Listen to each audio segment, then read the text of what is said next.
প্রতি বছরই সেম কাহিনী, এবং আমি শিওর আপনারা সবাই সেম কাহিনী দেখছেন। বছর শুরু হয়, মানুষের অনেক আশা ভরসা থাকে নতুন বছর নিয়ে, মানুষের রেজলিউশন থাকে নতুন বছরে আমি এই করবো, হ্যান করবো, ত্যান করবো। কিছুদিন যায়, 3 সপ্তাহ অ্যাকচুয়ালি, এবং 3 সপ্তাহের মধ্যে মানুষ আবার তার পূর্বের রূপে ফেরত চলে যায়। কিসের রেজলিউশন, কিসের কি? আমি যা ছিলাম আমি তাই, হয় আমি পরের মাস থেকে শুরু করবো, অথবা আমি ঈদের পরের থেকে শুরু করবো, অথবা আমি একবারে তার পরের বছর থেকে শুরু করবো, এই বছরে আমি আর কিছু করবো না। অফিসিয়াল ডেটা বলে জানুয়ারির 3 সপ্তাহের মধ্যে বেশিরভাগ মানুষ তার আগের অবস্থায় ফিরে যায়, এবং বেশিরভাগ মানুষের রেজলিউশনের ক্যান্সেলেশন হয়ে যায় জানুয়ারির 3 সপ্তাহ শেষ হওয়ার আগেই। আজকের এই ভিডিওতে আমি আপনাদের 5টা প্র্যাকটিক্যাল স্ট্র্যাটেজির কথা বলবো, যে 5টা প্র্যাকটিক্যাল স্ট্র্যাটেজি যদি আপনি ফলো করতে পারেন তাহলে আপনার কোনো রেজলিউশনই আটকাবে না। 2025 হবে অনেক বেশি স্পেশাল আপনার জন্য, এবং আপনি যাই অ্যাচিভ করতে চাইছেন তাই আপনি অ্যাচিভ করতে পারবেন এই বছর, যদি জাস্ট এই 5টা জিনিস ঠিক থাকে আপনার। 1 নাম্বার, আপনার বুঝতে হবে মানুষ কোনো কিছু কেন কুইট করে।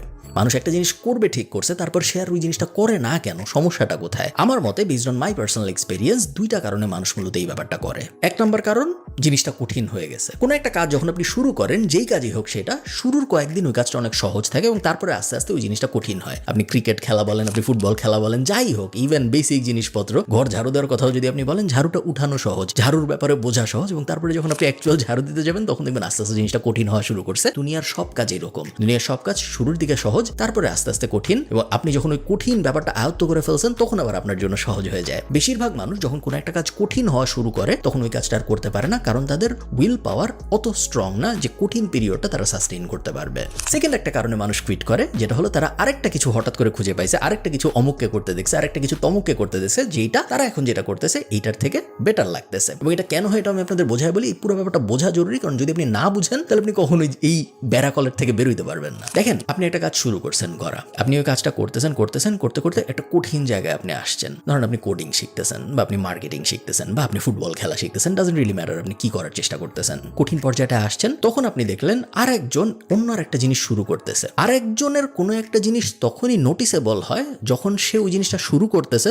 সো সে মাত্র শুরু করতেছে, তার জন্য ব্যাপারটা সহজ, অথবা সে ভালো রেজাল্ট পাচ্ছে, এই কারণেই সে শেয়ার করতেছে সোশ্যাল মিডিয়া, এবং আমাদের কাছে নোটিসেবল হয়েছে ব্যাপারটা যে হ্যাঁ অমুক জিনিসটাও তো করা যায়। অলরেডি সে কঠিন অবস্থা পার হয়ে ভালো একটা অবস্থায় চলে গেছে, অথবা সে মাত্র শুরু করতেছে। এই 2টা সিনারিওতে আপনি আরেকটা জিনিস দেখেন, এবং এই 2টা সিনারিওতে আরেকটা জিনিস আপনি যে জিনিসটা করতেছেন তার থেকে বেটার অপশন বলে মনে হয়, এই কারণেও মানুষ এক্সিস্টিং জিনিসটা কুইট করে। তাহলে আমাদের টেক অ্যাওয়ে কি? টেক অ্যাওয়ে হলো কোনো কিছু কুইট করা যাবে না। যত ভালোই হোক, যত খারাপই হোক, আরো যত ভালো অপরচুনিটি আসুক, আমরা কোনো কিছু কুইট করবো না। আমরা যা শুরু করছি তা যদি আমাদের মনে হয় অনেক বাজেও, তাও আমরা ওইটা শেষ করার চেষ্টা করবো, কারণ শেষ করার অভ্যাসটা খুব ভালো একটা অভ্যাস। যদি এমনও হয় যে আপনার মনে হয়েছে যে হ্যাঁ আমি যে জিনিস শিখতেছি এআই তো এই জিনিস অলরেডি রিপ্লেস করে ফেলছে, বাই দ্য টাইম আমি এই জিনিসের উপরে এক্সপার্ট হবো, এই জিনিসের আর কোনো ভ্যালু থাকবে না, তারপরেও আমি বলবো আপনি ওই জিনিস শিখেন, তারপরেও আমি বলবো আপনি ওই জিনিস শেখা শেষ করেন। কারণ এই যে আপনি একটা জিনিস শেখা শেষ করলেন, এইটা ইন ইটসেলফ একটা স্কিল এবং একটা কনফিডেন্স বুস্টার, যেটা আপনাকে বাকি জীবনে অনেক হেল্প করবে। সো আমরা কুইট করবো না কোনো কিছু, সামনে যাই আসুক, সামনে যত ভালো জিনিসই আসুক, যত যদু মধু সোনা গয়না চলে আসুক, আমরা কুইট করবো না। এই ভিডিওটা স্পন্সর করেছে হোস্টিঙ্গার। আপনারা যারা জানেন না হোস্টিঙ্গার কি, আমার এই চ্যানেলে একটা ভিডিও আছে 30 মিনিটের ওয়েবসাইট বানানোর, যেখানে আমি হোস্টিঙ্গার ব্যবহার করে একটা ওয়েবসাইট একদম 30 মিনিটের মধ্যে বানায় দেখাইছি। আপনারা চাইলে ওই ভিডিওটা দেখতে পারেন আরো ভালো আইডিয়া পাওয়ার জন্য।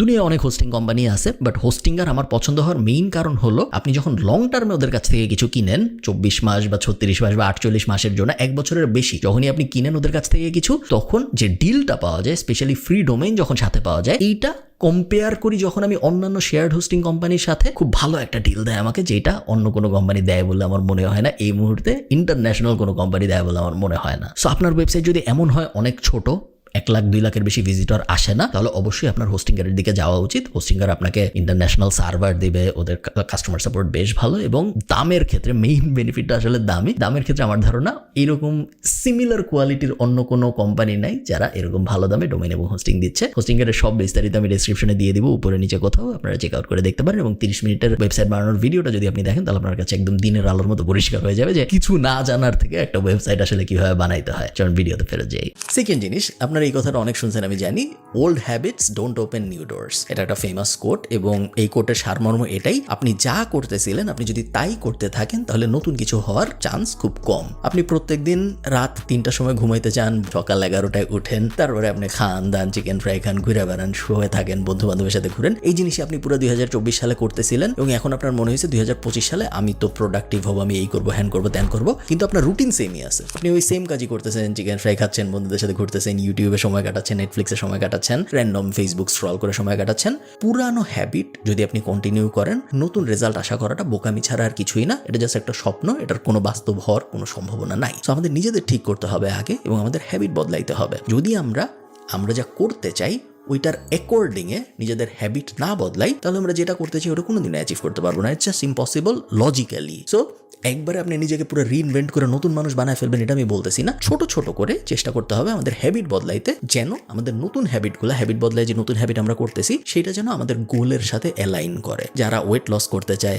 তারা যেন খুব তাড়াতাড়ি ঘুমায় যায়, বা তারা যেন জাঙ্ক ফুড না খায়, এমন কোনো জায়গায় নাই যায় যেখানে জাঙ্ক ফুড খাওয়ার অপরচুনিটি সৃষ্টি হয়। সেরকম অনেককে আমি চিনি যারা এবছর ঠিক করছে যে তারা ওজন কমায় ফেলবে, তারা সিক্স প্যাক বানায় ফেলবে ইত্যাদি ইত্যাদি। তাদের একটা হ্যাবিট ছিল গত বছরে যে তারা তাদের বন্ধুদের সাথে সপ্তাহে একদিন রেস্টুরেন্টে খাইতে যাইতো। এই হ্যাবিটটা ইন ইটসেলফ তার এই গোলটার প্রতিবন্ধকতা। তার কারণ এই গোলটা অ্যাচিভ করার জন্য এই অ্যাকশনটা, বন্ধুদের সাথে দেখা করলে সিক্স প্যাক হয় কোনো সমস্যা নেই, বাট বন্ধুদের সাথে দেখা করার যে সিনারিওটা, ওই সিনারিওর হ্যাবিটটায় গেলে এমন জিনিসপত্র খাওয়া হবে যেইটা ওই গোলটা অ্যাচিভ করতে সমস্যা করবে। সো আপনার যে গোল যা আপনি অ্যাচিভ করতে চান ওইটার সাথে প্রতিবন্ধকতা সৃষ্টি করে এরকম কি কি হ্যাবিট আছে আপনার, সেই হ্যাবিটগুলো যদি আমরা বদলাইতে পারি তাহলে আপনি দেখবেন আপনার 2025 রেজলিউশন পার করতে কোনো সমস্যাই আর থাকবে না। থার্ডটা একটু ডিফিকাল্ট বোঝা, আমি চেষ্টা করবো ভেঙে বুঝাইতে, বাট তারপর একটু ডিফিকাল্ট বোঝা আমার মনে হয়। Focus on positive energy and try to remove negative emotions from around you. দেখেন অনেক সময় এমন হয় যে নেগেটিভিটি এমন মানুষদের থেকে আসে যেগুলো আপনি চাইলেও অ্যাভয়েড করতে পারেন না, এবং তারাও নেগেটিভিটি এই জন্য দেয় না কারণ তারা নেগেটিভ কিছু চায়, তারা পজিটিভ থেকেই নেগেটিভ এনার্জি স্প্রেড করে, যেই কারণে অ্যাকচুয়ালি আপনার ক্ষতি হয়। যেমন ধরেন আমি একটা খুব সহজ এক্সাম্পল দিই, তাহলে আপনাদের বুঝতে সুবিধা হবে। মনে করেন আপনি একটা ব্যবসা দাঁড় করানোর চেষ্টা করতেছেন। আমরা জানি আমরা যারা ব্যবসা দাঁড় করাইছি, একটু সিগনিফিকেন্ট ব্যবসা আমরা যারা দাঁড় করাইছি, আমরা সবাই জানি যে কেউ যদি ব্যবসা দাঁড় করাইতে চায় এমনও হইতেই পারে যে রাত 3টার সময় তার একটা কাজ করতে বসে যেতে হয়েছে, রাত 3টার সময় তার একটা ক্যাম্পেইন সাজাইতে হয়েছে, বা রাত 3টার সময় তার একটা ফেসবুকে মেসেজ আসছে, ওটা যদি এখনই রিপ্লাই দেয় তাহলে তার কাস্টমারটা কনভার্ট হওয়ার চান্স বেশি, বা রাত 3টার সময় কোনো একটা ঝামেলা হয়েছে, সেই ঝামেলা সে সলভ করার চেষ্টা করতেছে। হইতেই পারে, খুবই নর্মাল, একজন এন্টারপ্রেনারের জীবনে এই জিনিস রেগুলার হয়। সাধারণত যারা চাকরি করে তাদের এই সমস্যা হয় না, খুব একটা একদমই হয় না তা না, যারা চাকরি করে তাদেরও মাঝে মধ্যে এই সমস্যা হয়। এখন মনে করেন আপনার বাবা বা আপনার মা, সে দেখলো যে আমার ছেলে বা আমার মেয়ে প্রত্যেক দিন রাত 3টা পর্যন্ত কাজ করে, বা রাত 3টার থেকে 4টায় উঠে সেহরি খাওয়ার মতো সিচুয়েশন হয়ে গেছে, ওর কাজ করতে হয় সারা রাত।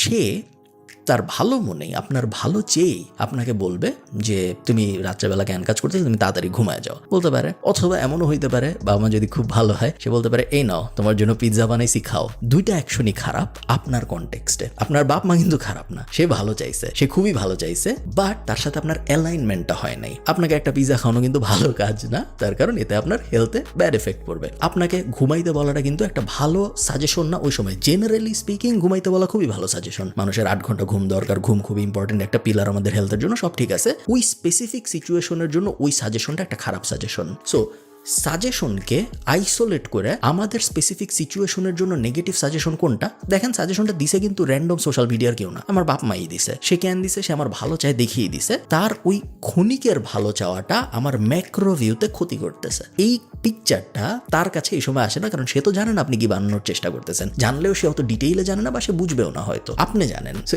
এইরকম মানুষজনদের, যাদেরকে আপনি সরায় ফেলতে পারবেন না। এক তো ধরেন বাজে বন্ধু যে বলে চলেন শুয়ে থাকি, বা চল ঘুরি, বা চল নেটফ্লিক্স দেখি, ওগুলা তো আলাদা হিসাব, ওগুলা তো আপনি সরাবেননি। বাট ইনার সার্কেলের যে মানুষজন, আমাদের আপনার হাজব্যান্ড, আপনার ওয়াইফ, আপনার বাচ্চা কাচ্চা, আপনার বাবা মা, আপনার ভাই বোন, যাদের সাথে আপনি রেগুলার ঘোরাঘুরি করতেছেন, এদের এই ছোট্ট ছোট্ট এরকম অনেক মানুষ আছে জানেন, যারা ওয়েট লস করতে চায় কিন্তু তাদের বাবা মার জন্য পারে না। তাদের বাবা মা তাদের বলে যে দূর কি করবি, আরে ধরে এটা খা, সমস্যা নেই, একদিন খাইলে কিছু হবে না, আরে ধরে এটা খা, 2 দিন খাইলে কিছু হবে না। সেম জিনিস যেটা বন্ধু বান্ধব ড্রাগ নিয়ে করে, একই জিনিস কিন্তু বাবা মা ভালো খাবার নিয়েও করে, দুইটাই ক্ষতি করে স্পেসিফিক সিচুয়েশনে। এই ব্যাপারটা আমাদের বুঝতে হবে যে কোন সময় কোন সাজেশনটা আমরা নিব, কোন সময় কোন সাজেশনটা জাস্ট আমরা এক কান দিয়ে ঢুকে আর কান দিয়ে বের করে দিব, শুনবো না। Fourth, don't use motivation as an entertainment, use motivation as a kick starter. এই জিনিসটা অনেকে করে এবং এটা খুব বড় একটা ভুল।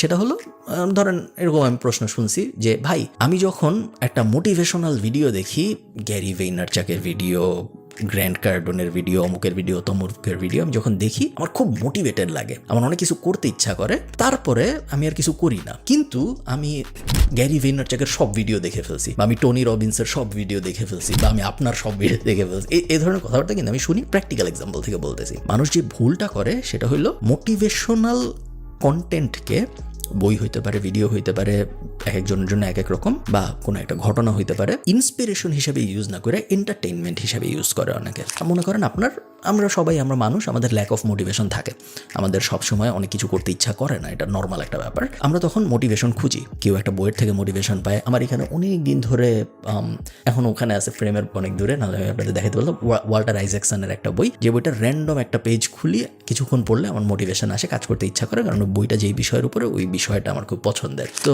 ওই জিনিস পড়ে আমি মোটিভেশন নেই। এখন মনে করেন আমি বইটা পড়া শুরু করলাম, মনে করেন একদিন সকালবেলা আমি উঠছি, আমার ভালো লাগতেছে না কিছু করতে, আমার মোটিভেশন দরকার, আমি ওই বইটা খুললাম, এক পেজ পড়লাম, ভালো লাগলো, উল্টাইলাম, আরেক পেজ পড়লাম, ভালো লাগলো। এভাবে যদি আমি পুরা বই শেষ করে ফেলি, 3-4 ঘন্টা শেষ হয়ে যাবে, আমার অনেক মোটিভেশন আসবে, কিন্তু আমার কিন্তু কোনো কাজ হবে না, তার কারণ আমি বই পড়ে সময় নষ্ট করছি, আমি কোনো কাজ করি নাই। এখানে ভুলটা অনেক মানুষ করে, তারা মোটিভেশনকে এন্টারটেইনমেন্ট বানায় ফেলে। মোটিভেশন ক্ষণিকের জন্য, কুইকলি আপনি নেবেন কোনো একটা কিছু দেখে, কোনো একটা কিছু শুনে, কোনো একটা কিছু পড়ে, তারপর আপনি আপনার কাজে ফেরত চলে যাবেন। আপনি যদি টানা মোটিভেশন নিতেই থাকেন নেটফ্লিক্সের মতো, তাহলে কিন্তু আপনার জীবনে কোনো কাজে আসবে না ওই মোটিভেশন। 5th সহজ জিনিস, create a small accountability group, not more than 3, highest 3 জন মানুষ নিয়ে, আপনার কাছের বন্ধু বান্ধব যাদের গোল আপনার গোলের সাথে মিলে, তাদের নিয়ে। এবং অনেক সময় অনেক অ্যাকাউন্টেবিলিটি গ্রুপ নিয়ে অনেক রিসার্চ হয়েছে, অনেক সময় এইরকম অ্যাকাউন্টেবিলিটি গ্রুপও কাজ করে যাদের গোলস আলাদা আলাদা। তো 3 জন বন্ধু একত্রিত হয়ে বলে যে হ্যাঁ, আমার গোল হলো আমি ওজন কমাবো, আমার গোল হলো আমি একটা বিজনেস দাঁড় করাবো যেটা মাসে 1 লাখ টাকা ইনকাম করতেছে, আমার গোল হলো আমি অমুক ইউনিভার্সিটিতে স্কলারশিপ পাবো ফর এক্সাম্পল। 3 জনের গোল আলাদা, বাট তারপরেও 3 জন মিলে অ্যাকাউন্টেবিলিটি গ্রুপ করে অনেক সময়। এবং অ্যাকাউন্টেবিলিটি গ্রুপ করার মানে কি, একজন আরেকজনকে অ্যাকাউন্টেবল রাখা। আমি বলবো চেষ্টা করুন খুঁজে পেতে এমন আরো 2 জন মানুষ যারা এক্স্যাক্টলি আপনি যা অ্যাচিভ করতে চান তা অ্যাচিভ করতে চাচ্ছে নিজে নিজে। আপনারা কিন্তু বিজনেস পার্টনার না, বাট তারা নিজে নিজে আপনি যা অ্যাচিভ করতে চান তাই অ্যাচিভ করতে চায়। আপনি একটা বিজনেস দাঁড় করাতে চান, সেও একটা বিজনেস দাঁড় করাতে চায়। আপনাদের জার্নি আলাদা, বাট আপনারা অ্যাকাউন্টেবল টু ইচ আদার। প্রত্যেক সপ্তাহে অবশ্যই একটা ভিডিও কল করতে হবে, হোয়াটসঅ্যাপ না, সামনাসামনি দেখা অথবা ভিডিও কল, যেখানে আপনাদের একজনের আরেকজনকে, আপনাদের 3 জনের একজনের আরেকজনকে বলতে হবে গত সপ্তাহে আমি কি করেছি, গত সপ্তাহে আমার সাকসেস কি কি ছিল, গত সপ্তাহে আমার ফেইলার কি কি ছিল, আগামী সপ্তাহে আমি কি কি করলে আগামী সপ্তাহটা সাকসেসফুল হবে। এই 3টা জিনিস, জাস্ট এই 3টা জিনিস 3 জন, আপনারা 3 জনকে বলবেন। এই জিনিস যদি আপনারা কন্টিনিউ করতে পারেন 52 সপ্তাহ, আপনারা 3 জনই নিজেদের অ্যাকাউন্টেবল রাখতে পারবেন বলে আমি বিশ্বাস করি। চেষ্টা করবেন সেম গোলের মানুষ খুঁজে বের করার। বাই এনি চান্স যদি সেম গোলের মানুষ না পান, তাহলে অন্য গোলের মানুষ হইলেও হবে, অ্যাকাউন্টেবিলিটি পার্টটা মিলতে হবে। আপনার যা করার ইচ্ছা, এটা খুব বেসিক বিজনেস অ্যাডভাইস, আমি শিওর আপনারা সবাই জানেন। আপনার যা করার ইচ্ছা এই বছরের শেষে, সেই করার ইচ্ছাটাকে, সেই গোলটাকে 12 দিয়ে ভাগ দিব আমরা, এবং প্রত্যেক মাসের জন্য আমরা একটা মাইক্রো গোল সেট করবো। আপনার গোল যদি হয় যে আমি একটা ইউটিউব চ্যানেল শুরু করব, যে ইউটিউব চ্যানেলে আমার গোল হলো আমি 1000 সাবস্ক্রাইবার পাবো, 1000কে আমরা 12 দিয়ে ভাগ দিব, ভাগ দেওয়ার পরে যত আসে 800-900, ওইটা হবে আমার মান্থলি গোল। এরপরে 800-900 সাবস্ক্রাইবার অ্যাচিভ করার জন্য প্রত্যেক সপ্তাহে আমি কি করব, ওটা আমি ডিসাইড করব। সো এটা আমরা সবাই জানি, এটা আমরা সবাই বিজনেস নিয়ে যারা ঘাটাঘাটি করে সবাই জানি যে আমাদের মেজর গোলকে মাইক্রো গোলে ভাগ করতে হয়। সো আপনার বছরের মেজর যে গোল, সেই গোলটাকে আপনি অবশ্যই 12 ভাগে ভাগ করবেন, এবং প্রত্যেক মাসের জন্য মাইলস্টোন সেট করবেন। জানুয়ারি শেষের মধ্যে এই হইতে হবে, ফেব্রুয়ারি শেষের মধ্যে এই হইতে হবে, মার্চের শেষের মধ্যে এই হইতে হবে, ইত্যাদি ইত্যাদি, ডিসেম্বরের শেষের মধ্যে এই হইতে হবে। এবং চেষ্টা করবেন ওই গোলগুলো হিট করার জন্য। যদি আপনি তা করতে পারেন, তাহলে আপনার বড় গোলটা অটোমেটিক্যালি অ্যাচিভ হয়ে যায়। Last, avoid distraction. আমি বিভিন্ন সময় বিভিন্ন ভিডিওতে বলেছি, বাট এই জিনিস খুবই কঠিন, এবং এই কারণে আবার বলছি, আপনি যাই করার চেষ্টা করতেছেন, আপনার ওই করার জার্নিটা অনেক বেশি সহজ হয়ে যাবে যদি আপনি ডিস্ট্রাকশন অ্যাভয়েড করতে পারেন। ডিস্ট্রাকশন অ্যাভয়েড করা খুবই কঠিন একটা কাজ, বাট তারপরেও ডিস্ট্রাকশন আমাদের অ্যাভয়েড করতে পারতে হবে। কোন জিনিস ইনফরমেশন এবং কোন জিনিস টু মাচ ইনফরমেশন এবং আজের ইনফরমেশন, এটা বুঝতে পারা জরুরি। তাহসান খান বিয়ে করছে, খুবই ভালো, এটা আপনি জানেন, এটা জানাটা জরুরি। হয়তো আপনার যখন বন্ধু বান্ধবের সাথে আলাপ আলোচনা করবেন, তখন যদি আপনি এটা না জানেন, আপনাকে আপনার বন্ধু বান্ধব বলতে পারে যে ধুর, এত বড় একটা খবর দেশের সবাই জানে, তুই জানিস না, তুই কি গাধা নাকি, বলতে পারে। তো তাহসান বিয়ে করছে, এটা জানেন আপনি, খুবই ভালো। হাউএভার, আপনি যদি এমন একজন হন যে তাহসানের বউ কি করে, তাহসানের বউয়ের জন্ম কোথায়, তাহসানের বউয়ের বাবা কি করে, তাহসানের বাবা কি করে, ওদের বিয়ে কিভাবে হয়েছে, কেন হয়েছে, বউয়ের আগে কি হয়েছিল, তাহসানের আগে কি হয়েছিল, এখন কি হবে, পুরো ডিটেইল হিস্ট্রি যদি আপনার জানা থাকে, আপনার সাথে কিন্তু আমি কখনোই 2 মিনিটের বেশি কথা বলবো না, এবং আমি চেষ্টা করবো আপনার থেকে যত দূরে থাকা যায় দূরে থাকতে। কারণ আপনি ডিস্ট্রাকশনের ফাঁদে পড়ে গেছেন, মানে সোশ্যাল গসিপ এবং ডিস্ট্রাকশনের দুনিয়াটার মধ্যে চলে গেছেন, এবং আপনি একটা নন প্রোডাক্টিভ মানুষ হয়ে গেছেন। সো এই জিনিসটা আমাদের সচেতনভাবে অ্যাভয়েড করতে হবে, কারণ এই জিনিস আমাদের চোখের সামনে আসবে, বারবার আসবে। যতটুকু পারি আমরা অ্যাভয়েড করার চেষ্টা করবো, তারপরেও যদি মিস হয়ে যায় অ্যাভয়েড করা হইলো, আমাদের চেষ্টা থাকতে হবে যেন আমরা এই জিনিসটা করতে পারি। এই 7টা জিনিস যদি আপনি ঠিকঠাক মতো করতে পারেন, আপনার 2025 সাল অসাধারণ না হওয়ার কোনো কারণ নেই বলে আমি বিশ্বাস করি। আমি আপনাদেরকে উইশ করতেছি যে আপনাদের 2025 সাল অনেক সুন্দর যায়, এবং আপনারাও আমার জন্য সেম উইশ করবেন। আমারও অনেক গোলস আছে যেন আমার 2025 সালও অনেক সুন্দর যায়। Thank you, tata.